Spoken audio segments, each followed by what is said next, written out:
Hi everyone. So it's Louise. I'm back on the channel and I wanted to try something a little bit differently.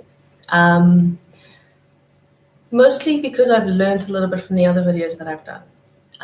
So in the past videos, I was trying to reveal to people the truths that I had come across and what it had kind of revealed to me and the realizations I'd had from it. But I realized that that was just the first level. I actually needed to go a little bit deeper and make it my own truth and see how it affected me and how it actually affected my behavior and my relationships with people. And how this has now kind of come around in my mind is I've actually realized, and this is hard to explain, so I'm deciding if I need to give a little bit of a backstory. Sorry, when I'm looking over there, I'm looking for the words in my mind. Just in case this is anybody's first video, I am South African, born in Zimbabwe, came to South Africa when I was a baby. But obviously these are African countries and I am not of original descent. And you'll see in some of the other videos, I was trying to uncover some of the blockages in my mind that would have come from my ancestry and my lineage, and how I felt that that was also enacted through me. But I needed to take it a step further, and I actually needed to realize how I had enacted it. So to give some background, if you haven't watched the other videos, I talk about how being raised in the 80s in South Africa, when apartheid was literally just ending, how the propaganda of the apartheid war and all the wars before it had really diminished the embodiment of African people in Africa. Like, they were made to be savage, they were made to be the enemy, they were made to be everything negative, lack of a better way of explaining it. And I've reflected on that a little bit more and realized that as much as I maybe understand that now, when I reflect on my life, I can actually see how I embodied some of that hatred that I was taught, or even perceivably embodied the hatred that I was taught. So to give context again, just as a white woman in South Africa, I can't remember the specific things that I have been told, but I remember getting very strong messaging from the strong male figures in my life about African men are aggressive, African men are abusive, African men will violate you. Like, that was it. But I realized that message was also being given at the same time that in the background of the 80s and in the white culture of the 80s, there was a lot of sexual abuse and a lot of devious sort of stuff going on in the background. And again, this video is called My Truth, not everybody else's truth. So please don't take offense from anything that I'm saying. This is my truth and only my truth, and I'm not saying it's everybody's truth. Definitely not saying that. Not targeted at anybody else's reality and diminishing any experience that they've had. This is a reflection of my experience, not anybody else's. This is mine and mine alone. And if anybody takes offense to it, please don't. It's not my intent.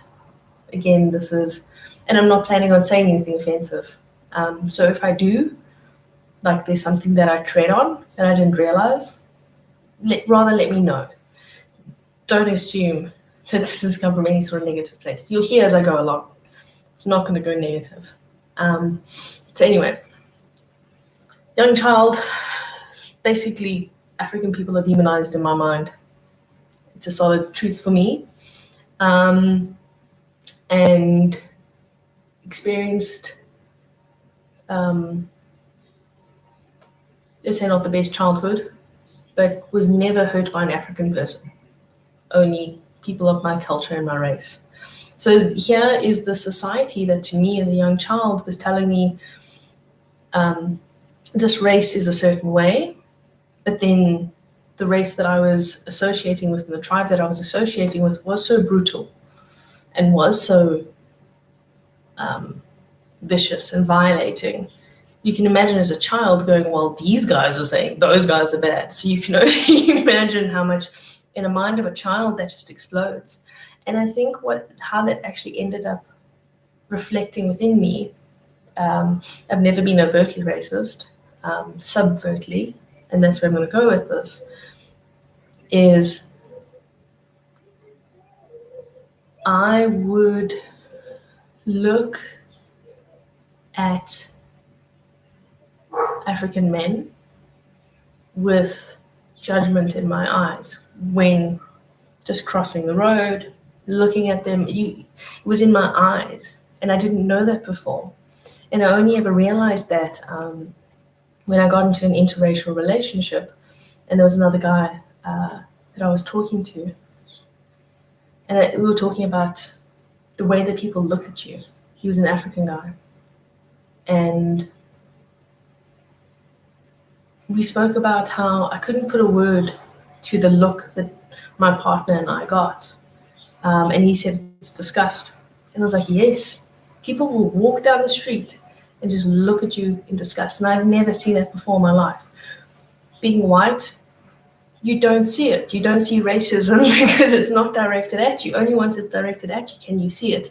And that was a bit of my shake up and wake up to go, oh, okay, there is a whole veil of things I'm not seeing because it's not directed at me. I don't have the contrast. I'm not seeing it. And now recently, with all the stuff that I've been uncovering, I actually realized I did that. I used to, and still do, and I'll get into that, look at African men with fear and defensiveness, and they've done nothing to me. They could just be walking down the street. And I've been placed in a situation before where someone would judge me and look at me in a certain way. And eventually I was like, what the hell is your problem? I will be this person if you want me to be this person. But it affected me. And a lot of the gentlemen that I have spoken to since, people that I became friends with or just spoke to, I realized that when people do that, when people are dismissive to you constantly, when people look at you in a certain way constantly, you take it on and it confuses you because they go, but that's not me. Why am I being judged in such a way? But that's not me, and these people aren't getting to know me, but they look at me in such a way, and that's where like the flare-up of the emotion also comes with this division between each other. So to explain a little bit, even though I had looked at African men with fear in my eyes, with no just cause, I would also like there to be an acknowledgement that because I have been hurt physically, not by African men, but I have, that I generally have a sense of vulnerability, and it's around everybody. And it's actually not aimed at you. And I'm sorry if I ever aimed it or looked, and I know I've done it. I know I've looked at men like that and judged them with all the sort of stories and history and programming in my head, and I'm really, really sorry for that. It was never my intention. And it's still going to be a little while for me to be able to look, generally men as well, I struggle to look in the eye. And so please don't take that personally. So there's another part to this, which is I acknowledge 100% that I have been wrong. Besides a request for forgiveness and understanding, it would be, please understand it's not you. This is something that I need to deal with, the pain that I have, fear that I have. My fear is not yours. My fear and my judgment is not yours. It is my own to deal with. And I will do that. That will be my responsibility. What I ask of you is when you see that in people's eyes, just know that isn't you, that is their stuff. And they must work on it. And don't let it change who you are. Don't let it anger you. mean, it is, of course, it's soul destroying to be looked at and judged at in a certain way, and that isn't you. And nobody's really taking the time to talk about it or understand it or address it. But I think we'll get there. I think these sort of conversations, this is my truth again, not anybody else's. And I hope this would be a type of thing that we can discuss. And I really am sorry that I've done that to people. And then that's for African men. And I'm sorry if using African men is the wrong term, but I see it as a compliment more than anything else. And yes, I think I've still got a lot to learn.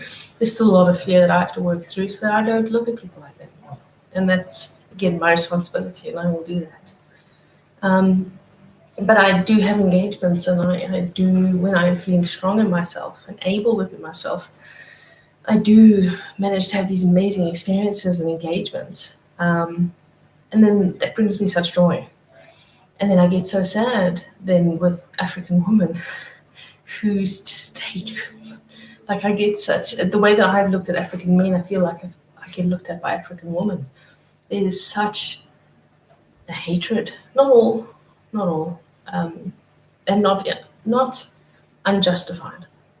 Like, I think the problem with being a woman is you see a lot of truth. And there has been a lot of injustice in the world. And it must be so hard to see such an unjust past and such an unjust life. And then seeing this white person skipping along, being all happy. How are you? Are you having a great day? I'm having a great day. I'm obviously talking about like a lot of the times it's at tills and things. And again, I don't want that to be misinterpreted as me being dismissive of everything that's gone wrong in this world. It's just about me trying to find in that moment where we can connect. And it's very hard when you get looked at and judged for trying, but I suppose it doesn't make sense that that is anyway some level of trying, because it doesn't seem like enough for everything that's gone wrong. I let the Holy Ghost pass. And I understand there's a lot of pain out there. We all need to work on our pain, and there's a lot of injustice that has happened and still is happening. But in my mind, let me not give advice, this is in my mind only, is I think that if we could talk and get through it and figure out, yes, all of this bad stuff has happened, but what can we as people who now realize the truth and understand the truth do to work together to make it better? And I don't think it is a give and take. I don't think it is you took from me, so I must take back. I think that is the cycle that we have gone through for millennia and generations. And if we really want that peace, we have to try and find that place where we can work together. And I know that sounds so privileged to be able to say that. But it just is. I don't know what else to do. That's all I have. I have my desire. I have my life. I have my breath. I have my voice. I have my truth. And that's all I have. I have more, and I give what I can. And I do what I can. And I want to do more. And again, that is my desire. That is my intent. And this is also a part of why I am doing this and talking in this way. Just as like a white flag to say, let's do it. Let's be crazy. Let's try to figure it out together, and figure out what a world together would look like. Where things are fair, things are understood, things are revealed. And I think that's the hard part. I think we're just in the beginning of the revealing. And understanding our truths, understanding how we got here, understanding where we want to go, that we cannot take the patterns of the past and try to put it into a future and hope for something different. We, as we are now, have to find our own way. We have to find our own way. And work for the next generations. we need to do our hardest and our best to work on our damaged selves and our damaged pasts to move forward. And we need everybody because we need everybody's voice. But we can only have everybody's voice if we can listen to each other and we can talk. In the Credo Village in Soweto, I love that there's a room and it has paintings and stuff. But then as you step out, you're told about how in an African village, if two women are not getting along, they get stuck in that room until they get along. And that's what I love. If we can just get stuck together, which we are, we have to talk it out, especially women. I think we can do it, but there is so much anger between us. I don't feel it. But in a way I do. Like when a woman is angry at me for no apparent reason, you kind of get like defensive about it. And I think there's a lot of healing between women in this country. Because so much bad stuff has happened. As a woman, we look at each other and like, how did you allow this to happen to another human being? You understand life, you understand the value of life, you understand the interconnectedness of it all, how you are part of the separation of it all.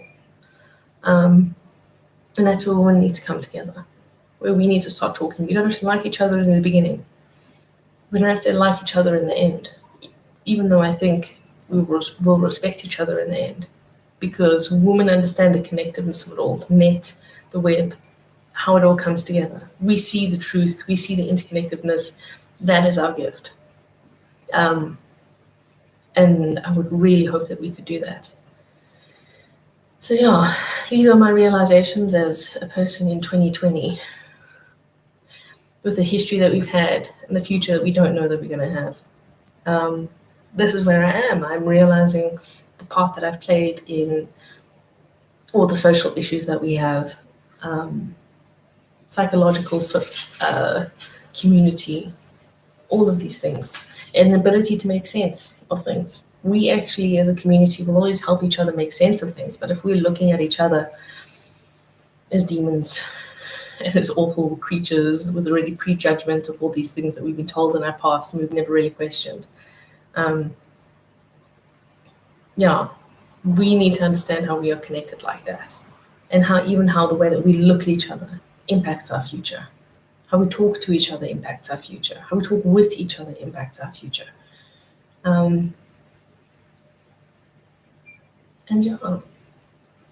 Again, I think in one of my other videos, I said I just wish for us peace. And I know that sounds like such a foreign concept, but that is the dream of every propaganda in the world, is you will have peace once this is done. I just don't offer violence, separation, and duality in that peace. Duality.